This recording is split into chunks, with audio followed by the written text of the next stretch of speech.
외모가 아닌 중심으로라는 하나님의 말씀의 제목으로 거룩하신 주의 말씀 전하겠습니다. 외모가 아닌 중심으로. 앞선 12장 전장의 말씀을 통해 우리는 예수 그리스도를 얽매려고 하는 자들, 유대교의 그 교권주의자, 그 권위주의자들, 그들이 갖고 있는 그러한 악한 마음들을 들여다 보았습니다. 예수를 잘 믿고 하나님을 잘 따라 살아가려고 할 때에 그것에 관하여서 시기하고 질투하고 자신의 목적에 따라 살아가는 수많은 사람들은요, 예수를 잘 믿는 사람들을 어떠한 방법으로든 얽매여서 넘어뜨리고자 합니다. 이것은 사단의 모습이에요. 사단의 방법입니다. 사단은 항상 우리가 하나님 아버지께 가까이 가는 것들을 막으려 하기에 어떠한 모습으로든 성실하게 예수를 믿고 온전한 마음으로 예수를 따르려 할 때 그 길들을 방해하게 하죠. 우리가 살아가는 인간 세상도 마찬가지입니다. 신앙 공동체 안에서도 예수 잘 믿어보려고 할 때 꼭 사단이 틈타들어서 우리들을 방해하는 세력들이 있습니다. 그렇죠?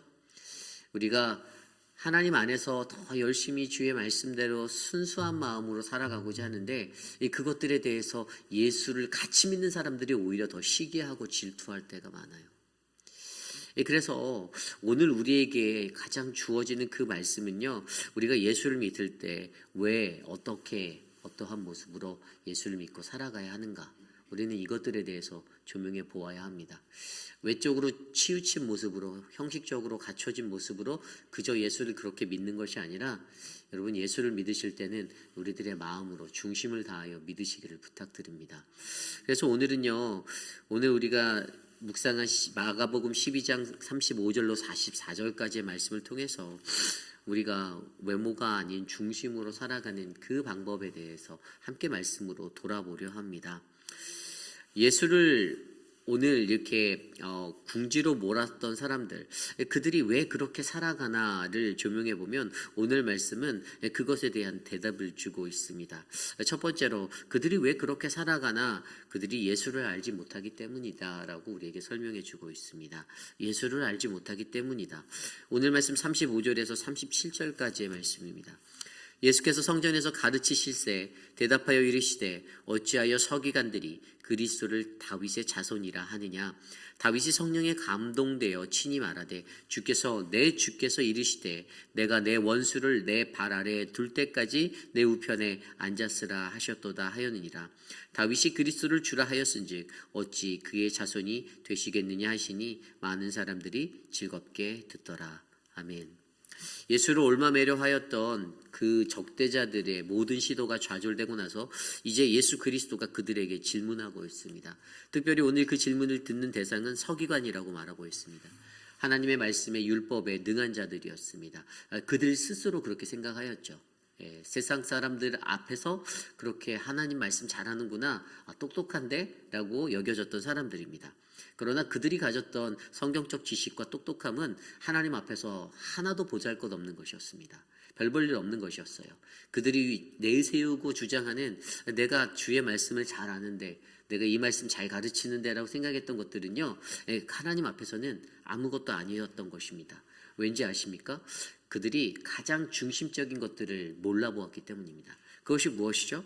그것이 바로 예수를 그리스도로 알지 못했다라는 것입니다. 그들 눈앞에 세워져 있는 그들이 만난 예수를 바라보고 그를 메시아로 인정하지 않았습니다. 왜 그럴까요? 외적인 모습만 보고 그랬겠죠. 그냥 예수라는 사람으로부터 풍겨나오는 그 모습이 자신들이 그려왔던, 자신들이 어려서부터 교육받고 전통적으로 배워왔던 그 메시아상이 아니었기 때문입니다. 그들은 어떤 메시아를 기다렸습니까? 구약 성경의 이사야서와 예레미야와 호세아와 아모스, 수많은 예언서에서 언급되어졌던 그 메시아의 원형적인 모습은요, 이전에 자신들에게 찾아왔었던 다윗 왕국을 재건할 그 영광을 회복할 사람이었습니다. 그런데 오늘 자신의 눈앞에 서 있는 저 허름하게 누더기 옷을 입고 그냥 어디서 제대로 배우지도 못한 것들을 데리고 다니는 그 예수라는 사람을 바라보니 도통 그 그림이 그려지지 않는 겁니다. 그리고 그 예수라는 사람이 동네방네 다니며 외치는 하나님의 복음이라는 것이 자신들이 갖고 있는 신앙의 기조와는 정반대되는 모습이었습니다. 오히려 자신들의 삶에 해가 된다라고 그들이 여겼습니다. 그래서 예수는 그들의 눈에 가시가 되었던 것이죠. 그래서 어떠한 모습으로든 그를 올마매어서 올무에 빠뜨려 넘어뜨리고 무너뜨리려 하였던 것들이 그들의 마음이었습니다. 하나님의 말씀을 제대로 안다라고, 나는 잘 안다라고 생각했던 자들조차 예수 그리스도를 한눈에 바라보지 못하고 알아채지 못하고 그들은 여전히 예수가 누구인지조차 인정하지 못하는 삶을 살게 되었습니다. 그들의 입술로는 메시아를 기다린다라고 하면서 그들은 자신들이 상상으로 만들어 놓은 그러한 메시아를, 자신의 이익이 더 극대화될 수 있는 그 한 사람을 바라보고 있었던 것입니다. 이 모든 것의 문제는 바로 그들이 예수를 알지 못하기 때문입니다. 예수가 누구인지, 눈앞에 세워진 예수가 그냥 그저 나자렛이라는 동네에서 나온 목수의 아들, 별 볼 일 없고 비천한 자 중에 한 사람이다라고 생각했던 그들의 선입견과 그 생각이 자신들 앞에 온전한 하나님의 말씀을 선포하는 그 영적 지도자 메시아를 바라보지 못하게 하였던 것입니다. 그들의 눈이 감겨져 있었습니다.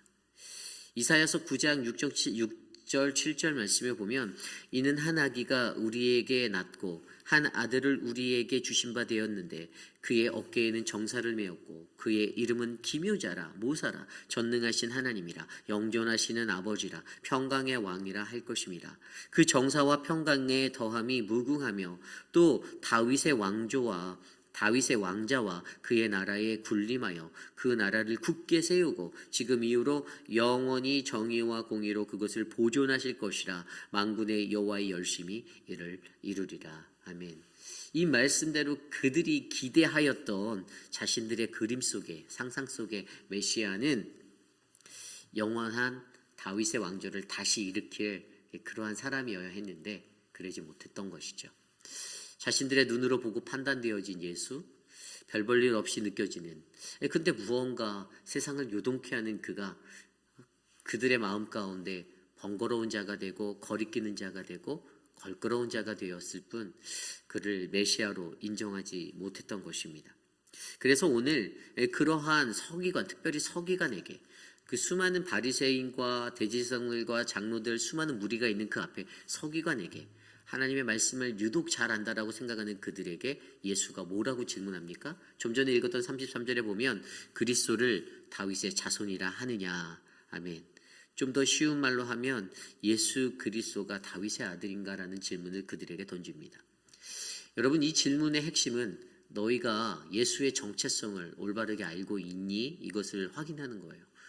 예수가 누구인지 그 정체성조차 정확히 모르면서 본인은 하나님 말씀에 능한 자라고 하나님을 잘 믿는 사람이다라고 외치고 있는 그들의 허영된 모습들을 바라보며 온전치 못한 신앙의 자리들을 바라보며 기초 없는, 뿌리가 없는 그러한 나무가 되어서 벼락치면 한 번에 쪼개질 그 나무를 바라보며 그들에게 이 질문을 던져주고 있는 것입니다.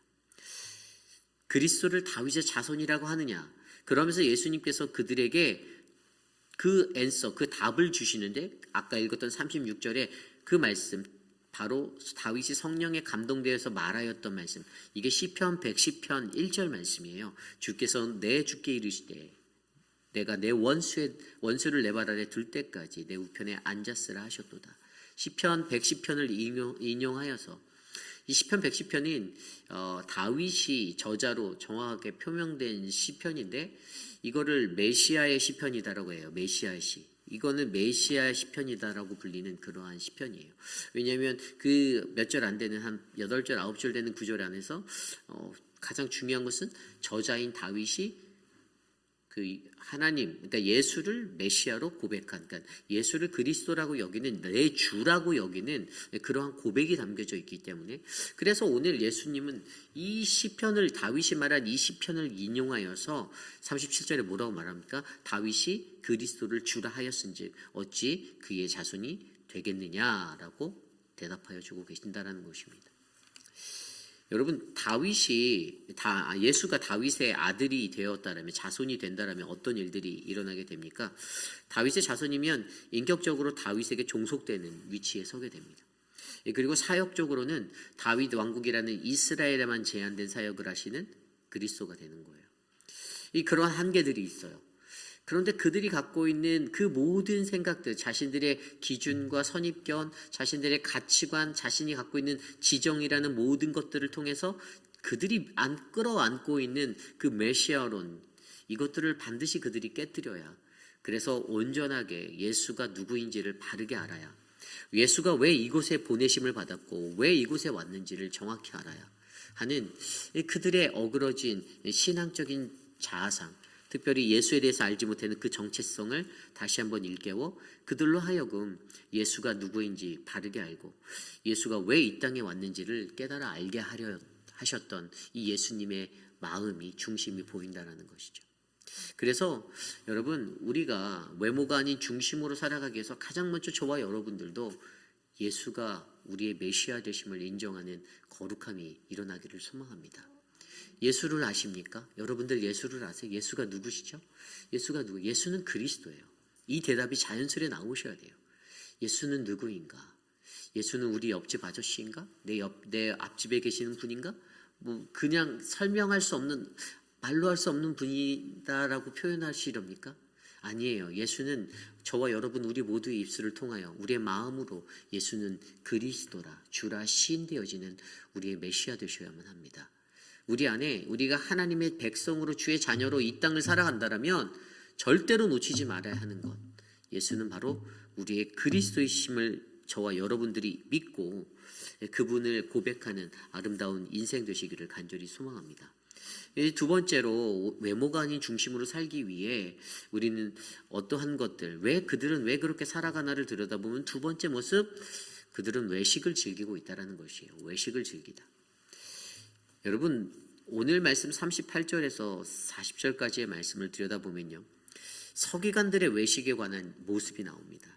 예수께서 가르치실 때 이르시되 긴 옷을 입고 다니는 것과 시장에서 문안받는 것과 회당에서 높은 자리와 잔치의 윗자리를 원하는 서기관들을 삼가라. 그들은 과부의 가산을 삼기며 외식으로 길게 기도하는 자니 그 받는 판결이 더욱 중하리라 하시니라. 아멘. 여러분, 외식이 무엇입니까? 여러분, 외식이라는 것은요, 우리가 하나님에 대해서 진실하지 않은 마음의 상태로 하나님을 바라보는 거예요.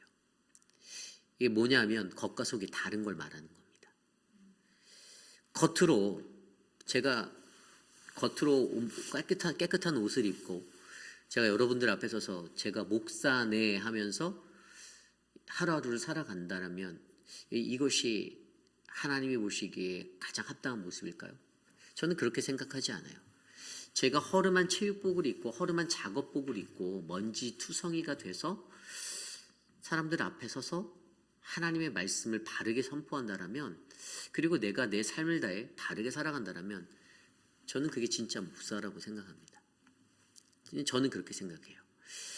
여러분들은 어떤 보수적인 생각으로 그건 틀렸는데 그래도 우리 교회를 대표하는 목사인데 좀 깔끔히 입고 다니고 그런 화장도 좀 잘하고 다니시고 메이크업도 잘하고 얼굴도 좀 반반하고 그런 분들을 원하실지 모르겠지만 다 부질없는 거예요. 죄송하지만 별로 중요하지 않아요.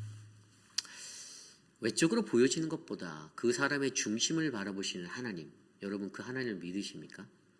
내가 어떠한 처지와 환경에 있든지 내 안에 갖고 있는 중심을 하나님은 보기 원하세요. 그런데 서기관들은 어땠습니까? 긴 옷을 입고 다녔어요. 그 시대에 그들이 입었던 세마포, 그 옷은 어땠어요? 세마포 아주 화려했잖아요.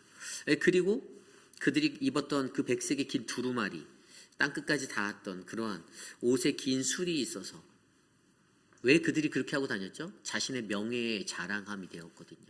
그 증거가 되었거든요. 야, 내가 제사장이야. 야, 내가 서기관이야. 이러고 돌아다녔거든요. 그런데 그들의 정작 중심은 어땠습니까? 그 중심은요, 말로 형용할 수 없을 만큼 처참한 인생이었어요. 불쌍한 인생이었어요. 하나님의 말씀조차 제대로 몰랐거든요. 본인들 스스로는 내가 하나님 말씀 좀 아는데라고 까불면서 그렇게 자랑함으로 살았을지 모르겠지만 하나님 보셨을 때는 정말 한심하다, 정말 안타깝다라고 그렇게 그를 불쌍히 여기게 바라보았을 거예요. 근데 그것뿐입니까? 회당에 가면, 성전에 가면요, 높은 자리에 앉으려고 해요. 잔치집에 가면 가장 윗자리를 원했던 사람들이 그들이었어요. 야, 내가 서기관이거든. 내 자리 준비됐지? 이러고 간 거예요. 그들은 과부의 가산을 삼키고 외식으로 길게 기도할 때 남들이 보란 듯이 서서 기도하되 두 팔을 하늘을 향해서 벌리면서 사람들 앞에서 요란하게 기도하는 거예요. 외적으로 비춰지는 그 모습을 그냥 과시하려고. 근데 하나님이 그들의 중심을 아셨어요. 하나님이 그들의 마음을 들여다보시니 그들의 마음에는 하나님이 없고, 사람들이 이런 나를 보고 나를 인정하겠지? 제가 여러분들 앞에서 기도할 때 막 요란하게 기도하면 내 마음속에서는 그 간절한 기도함이 없이 그냥 여러분들 회중이 내 눈에서 오늘 내가 이렇게 기도하는 모습을 보고 우리 성도들이 감동받겠지 이러고 기도하면 저는 형편없는 먹사가 되는 거예요. 먹사. 네. 그런데 그런 사람들이 어떻게 해요? 자기 타이틀 존중받으려고 해요. 내가 전도사인데, 내가 목사인데 이러면서 살아가요. 불쌍한 인생들이라는 거예요. 하나님 앞에서 어떤 사람이 진짜 목사고 전도사인 줄 아세요? 하나님 앞에서 일할 때 가장 낮은 자리에서 가장 허드렛 일 힘들게 하는 사람이 진짜 목사고 진짜 전도사예요. 옷을 깔끔하게 입고 아름답게 옷만 입고선 하나님 앞에 나아가고 교회 성전에 들어와서 폼을 재는 게 목사 전도사가 아니라, 그런 사람들이 가장 먼저 화장실 청소도 하시고 지붕에도 올라가시고 땅도 파시고 그러고 사셔야죠. 하나님께서 이 서기관들의 이런 마음들을 뚫어보신 거예요. 그들의 안에 대접받기 원하는 마음, 외식으로 가득했던 그 마음, 그리고 그 진실하지 않은 마음의 상태, 이거를 위선이라고 표현하잖아요. 위선. 이거를 위선이라고 말합니다. 하나님 뜻보다 자신의 목적을 가지고 기도하고 사람들을 의식하며 살아가는 사람들, 그 안에 하나님이 없는 사람이다라고 표현하고 있습니다. 여러분, 이러한 이야기들이 얼마나 많은지 아세요? 성경에 보면요, 사도행전 5장의 아나니아와 삽비라, 외식의 대표적인 사람들, 그 당시에 초대교회에 일어났던 그 부재라는 거, 자신의 도네이션, 자신의 것들을 다 팔아, 가산을 팔아 하나님을 바치는 트렌드가 일어났어요. 나도 하겠노라. 앞서서 했던 사람이 그렇게 했더니 그것들을 바라보고 나도 하겠노라. 그래서 아도니아와 삽비라가 어땠습니까? 팔아서 숨겼어요. 다 안 냈어요. 가류였어요. 이게 바로 외식인 겁니다. 외식이라는 것은 우리의 외적인 태도와 내면의 태도 사이에 갭이 생기는 거예요. 그 안에 모순이 있는 거예요. 겉과 속이 다른 인생인 거예요. 한 번 말하면 그 말대로 지키도록 살아가야 하는 게 인간의 모습인데, 겉으로 뱉어지는 말과 속의 모습이, 내면이 다른 거예요. 이중적인 삶이에요.